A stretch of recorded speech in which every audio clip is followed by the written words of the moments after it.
Ayan. Oh, kasya. Yun, sakto. Good morning mga ka-viewers. Welcome back po sa aming channel. Shoutout muna tayo sa mga first time lang po nag-comment dito sa channel namin. Kay Vivian Castillo, The Libs family. Ayan. Yung The Libs family, taga US to eh. Ano siya?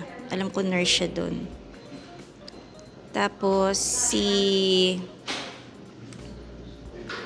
Mini Crafty Lady ng Taiwan. Ayan. Tsaka si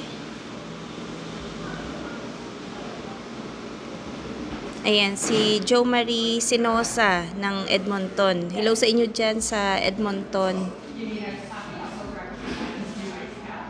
Tsaka sabi ni Celine Bragg, ano daw, share daw yung recipe ng macarons. Sa sunod po pagka, nakagawa ulit ako, isama ko yung, kung paano ko siya ginawa. Kasi madali lang siya gawin eh. So, hello sa inyo dyan sa Toronto, kay Celine Bragg. Ayan. Tsaka kay MJ Jazz, ayan o. Taga, pala siya, Alberta nga siya. Maraming salamat po sa palagi niyong panonood sa mga videos po namin. May lang po kami, may konting i-share lang kami sa mga kababayan natin na yung may mga balak pumunta dito, yung nakaprocess na yung mga papel, mga, alam mo yung akala mo sure ka nang pupunta dito. Kasi may mga po pala. Ito awareness lang po sa mga kababayan natin. Kasi, maraming pangyayari to kasi may mga gantong cases na pala na nangyari sa mga kababayan natin. Kasi ganun din ang nangyari sa kanila. Kaya yung mga nakaranas nito, hindi lang po kayo nag-iisa, kundi marami po kayo. At saka hindi rin namin alam ang dahilan. Oo. Yung isa kasi neto na napag-alaman ko lang sa isang FB group na sinasalihan ko. Tuloy lang natin kasi may tumawag eh. Yun nga, sa panahon ngayon, madami yung mga gusto mag-Canada. Pero, syempre, dapat ang gagawin natin ay manigurado po tayo, lalo na yung agad-agad kang mag-resign sa trabaho.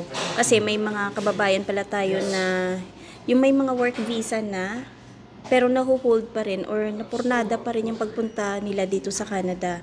Ang reason is nag-stop hiring dahil humina daw yung store, mga ganung rason ba? Totoo yan na humina talaga ang trabaho dito ngayon. Trabaho dito sa store. Kahit na sa amin din, patunay ako na medyo kumunti ang mga orders. Kasi sa warehouse naman kayo. Plus ang dami na namin. Dami ng workers sa inyo, no? Kasi sa amin, katulad din ang sinasabi ni Rose ngayon na nakita niya sa post niya na to. Kagaya to sa tatlo pang kasamahan ng 100 na parating sana dito. Bali, tatlo sila ang pending na mayroon ng mga visa.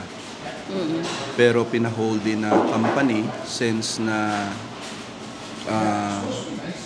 hindi ko alam kung ano ang reason, pero most likely parang ganun din. Dinig ko lang kasi dito kasi sa amin lang sa company namin. May training kasi na na ginaganap bago ka isa lang sa floor. Kumbaga, ititrain ka kung ano ang dapat mo gawin, ganito, kasi may mga machine na dapat i-operate. May mga talkman, kung familiar kayo sa talkman na yan, dapat nila kayo i-train.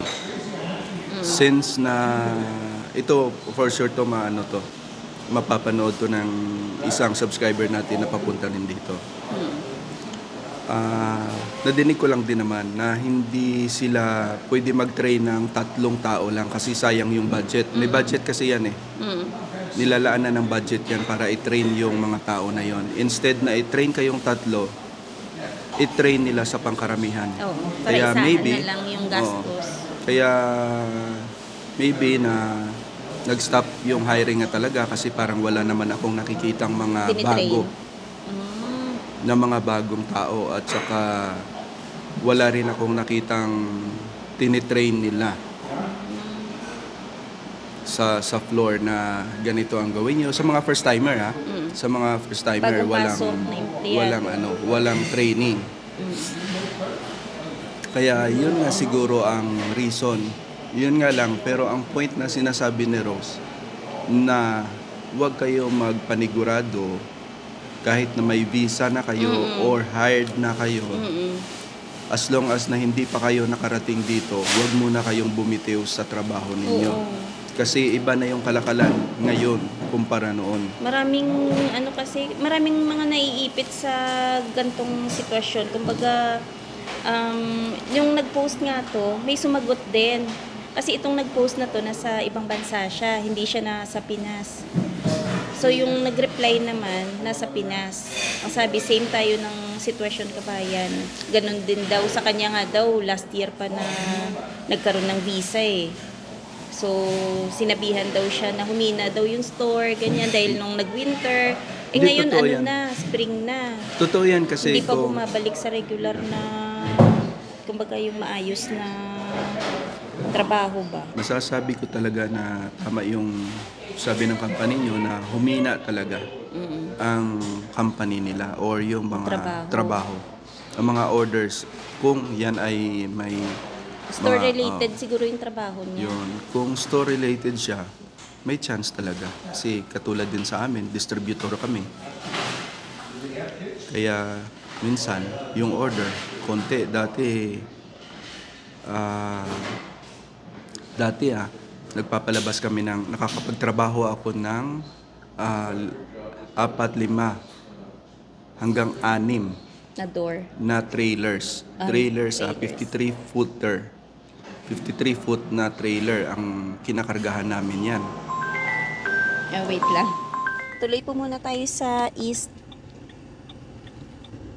Kailangan kasi namin tong gamit na to para sa sasakyan. Para may extra tayong lagayan ng mga camping gears natin. Yun na naputol, dun tayo papa sa yung load ng trabaho nyo na humina na nga. Hindi, humina naman talaga. Kasi dati maka-anim na 53-foot na trailer pa kami. Pero ngayon, Ngayon, ano na lang, 3, 4, yan. Kaya, tapos dati full load pa yan. Kumbaga punong-puno ba? Punong-puno yung mga trailer namin. Walang, walang space. walang space. Minsan may mga leftover pa. Yung leftover na yan, yung mga hindi na magkasya sa trailer na Mga ikakarga pa. mga ikakarga pa. Pero ngayon, humina talaga.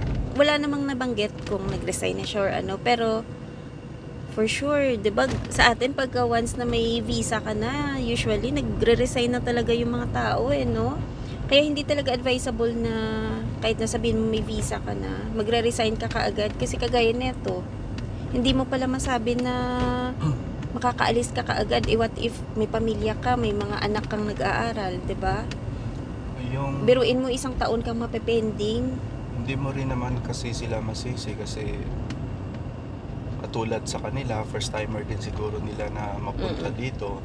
Maraming nagsasabi na ay mag-resign ka na kasi para makapag-prepare ka, makapagpahinga ka, makapag-bonding ka sa mga sa family mo. Yun talaga yung usual na ginagawa ng Pinoy.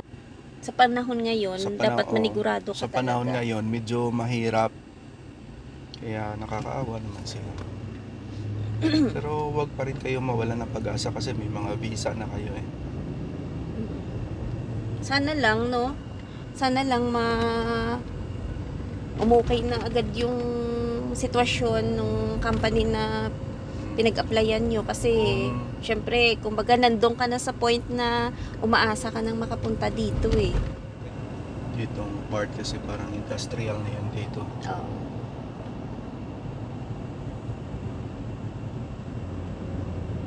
In 300 meters, turn right onto the Ring Road South ramp.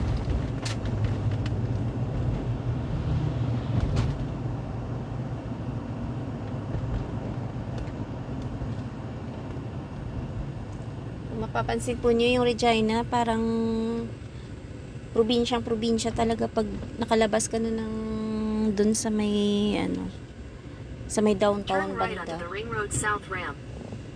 Ganyan, no? Yan yung makikita mo pagka dito ka na banda. Magre-ring road tayo, tapos palabas na 400 to. meters, Papunta na merge to onto ng Ring east. Road.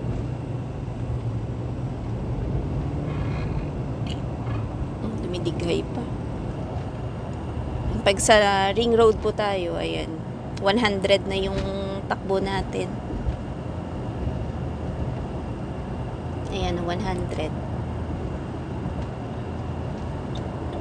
Mabibilis na yung mga sasakyan dito.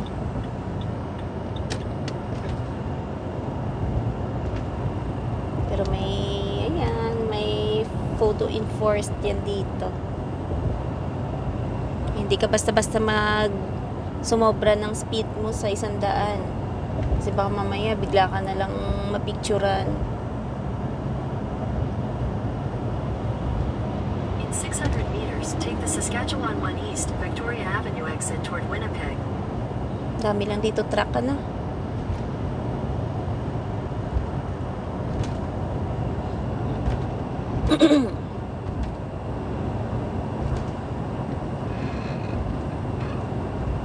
Take the Saskatchewan 1 East exit, then take the Victoria Avenue ramp.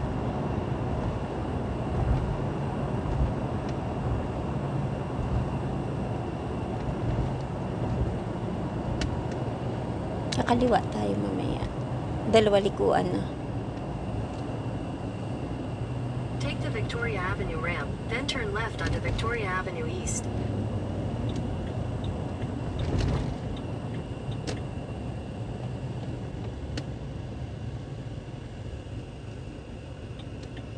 At the light, turn left onto Victoria Avenue East. So, dito po sa Regina, yung main road, pagpapunta ng east, ito, Victoria Ave. Ito din yung papunta sa Costco. Pag doon naman banda sa north, ang laging tinadaanan, Broad Street, Luvan, tsaka Albert. Tama, na? Yun yung mga main road dun sa papunta sa north. Tsaka downtown, ganyan. Kasi yung mga dito, yung mga street kasi dito, mahaba siya. Meron street na kagaya nito, yung Victoria Ave. Hanggang doon? South, kahaba ng south. Hanggang dito sa dito sa east. Tapos yung Broad Street naman, mula north In 500 hanggang meters, south turn right din. onto Quens Gate. So, hindi mo masasabi na yung gantong street ay doon lang sa north. Pwede mo rin siyang makikita hanggang sa south, hanggang sa east. May ganon? Hanggang sa east. Oo, dire-diretso yung street nila dito. At the light, turn right onto Quens Gate. Ito yung superstore ng Continue east. for 1 kilometer.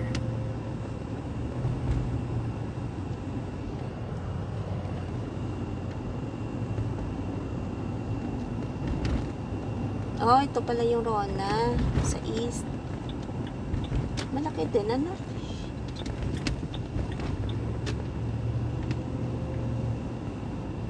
Malaki yung Rona dito pa sa east. Mas pareho lang yan. Para lawak.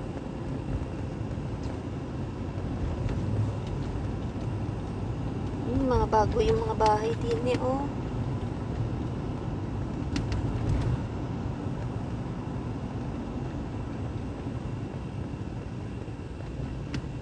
Bagong gawa. Marami din mga apartment dito. Parang harbor din, no? Ang style ng bahay.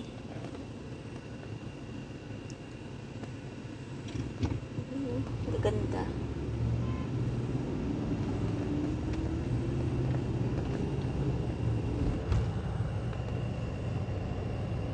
In 200 meters, your destination will be on the right. Dito bala banda. Malalaki yung bahay. Parang sa White City, yung style ng mga bahay pa, no? Ganito yung mga style ng bahay dun eh. Hindi lang kami nakapunta dun nung na garage sale kasi si Dadong may pasok nun eh. Your destination is on the right. Moving out.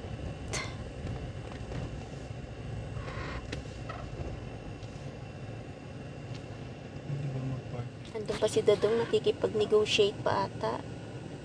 Ayan o, open yung garahe nila.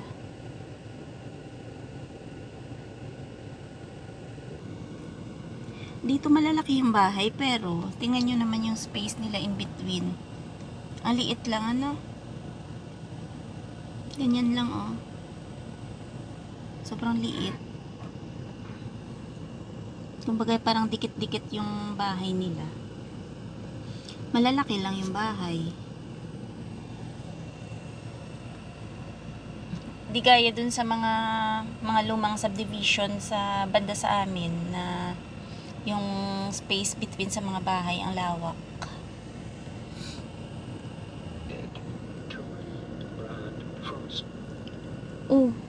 Wala namang bit-bit to.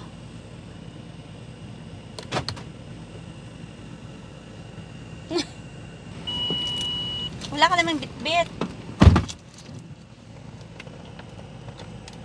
Ano daw?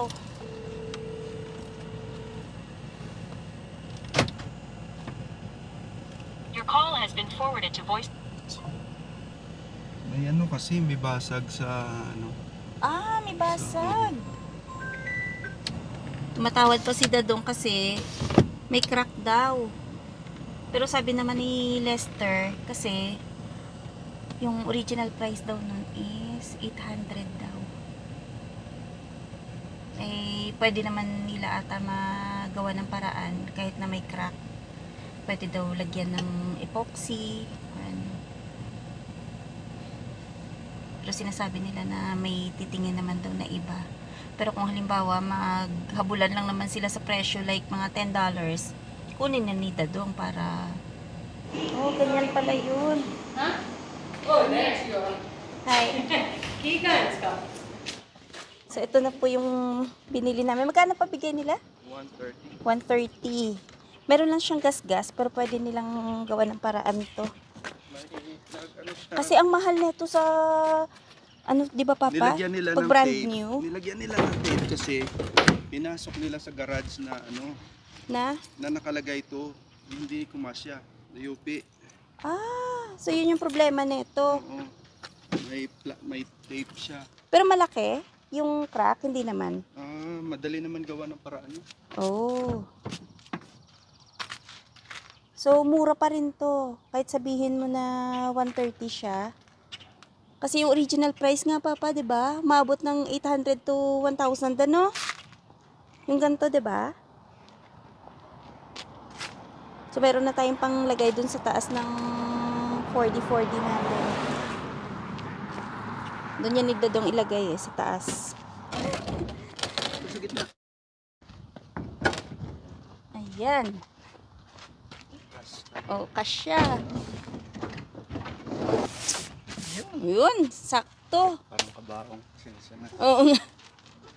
Parang, oo nga, kasi ayoko din yan kasi parang siyang kabaong. Kaso lang, ano yan, kailangan talaga namin yan pagka nag-camping kami. Sumakto, no? Ayan, no? Buti na lang hindi silver yung itsura. Parang kung hindi, parang kabaong talaga.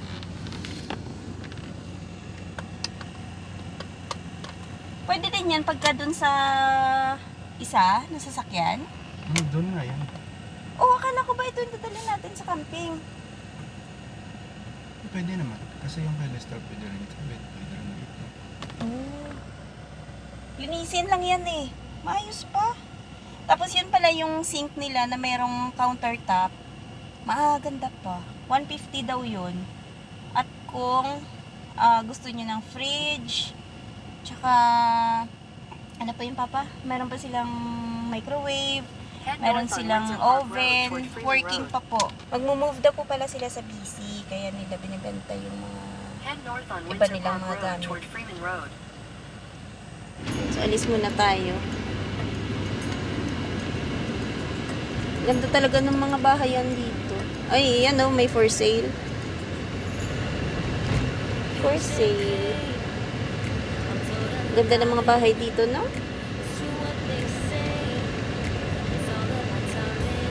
Ay, ito din oh, for sale din oh.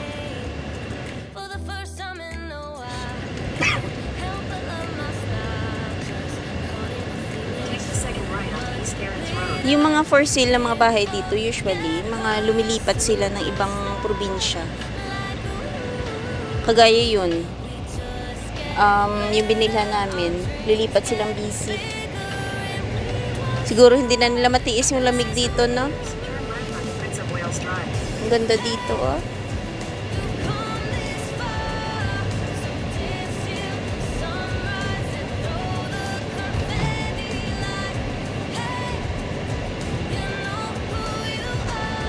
Fairness yung puno, ang ganda, no? Pantay-pantay.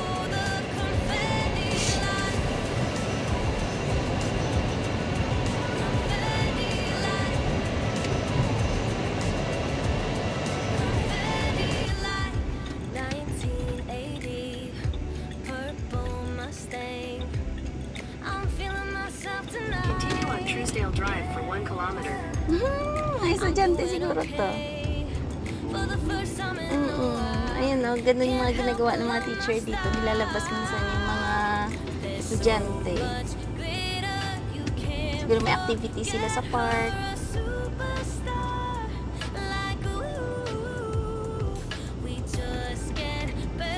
Ba't parang dito tayo dinaan?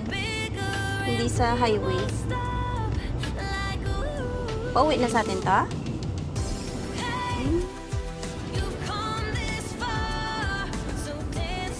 Maganda yung mga bahay din dito sa East. Kahit sabihin mo, ito yung mga lumang subdivision pa eh, no? Tingnan mo yung mga lumang subdivision. Medyo malalaki yung space nila sa mga in-between ng mga bahay. Pero doon kanina pa parang alley lang yan, no? Yung mga space nila in, yung mga between pala sa mga kabahayan. Mga lumang, mga bago. Yung mga bago nga. Ang liit ng space nila sa kabilang bahay. Pero yung mga dati, kagaya dun sa atin, ang lalaki ng space, diba? Gusto ko pa. In 300 meters, turn left onto University Park Drive. Nagpabike ko.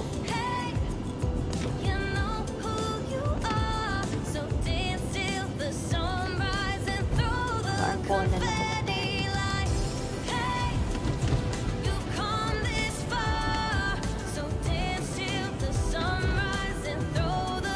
the light, turn right onto Arcola Avenue West, Saskatchewan 33 West. West to eh. Bakit na tayo balik sa West? Nakagbura sila. Continue on Arcola Avenue West for 2 kilometers.